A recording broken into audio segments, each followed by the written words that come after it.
हाय नमस्कार। आजची आपली रेसिपी आहे फ्राय मिरची।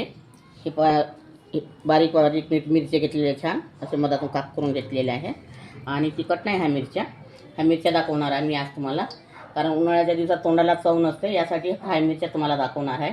या पद्धतीच्या करून पहा, खाऊन पहा, मी जशा करते तशा, आणि कमेंटमध्ये मला कळवा।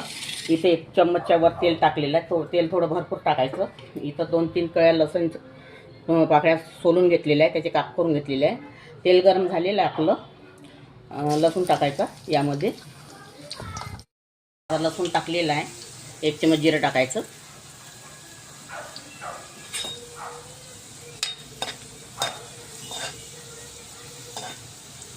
जिरं थोडं फुटू द्यायचं आपल्याला। आता हे जिरं तडतडलेलं आहे आणि लसूण एकदम आपल्याला लाल होऊ द्यायचा नाही। आता ह्या मिरच्या यामध्ये टाकून घ्यायच्या आहे।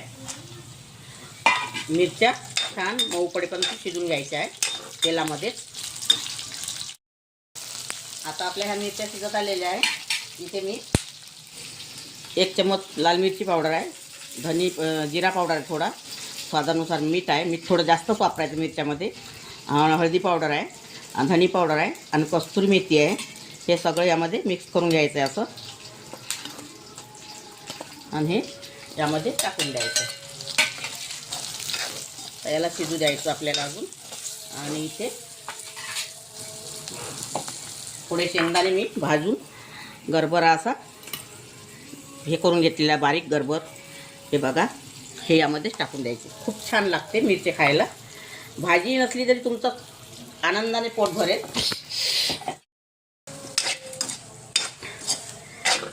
भाजी नसली तरी तुमचं पोट भरेल। 2 ऐवजी 4 चपात्या खाल तुम्ही आणि मोकळे व्हाल खाऊन। अशा मिरच्या करून बघा या पद्धतीच्या। आता यामध्ये मी 1 लिंबाचा रस घेतलेला आहे, हा यामध्ये टाकायचा आहे।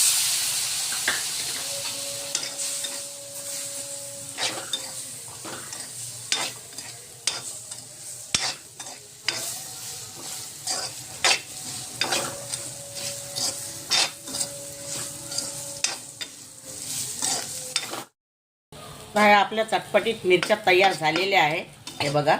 आता मी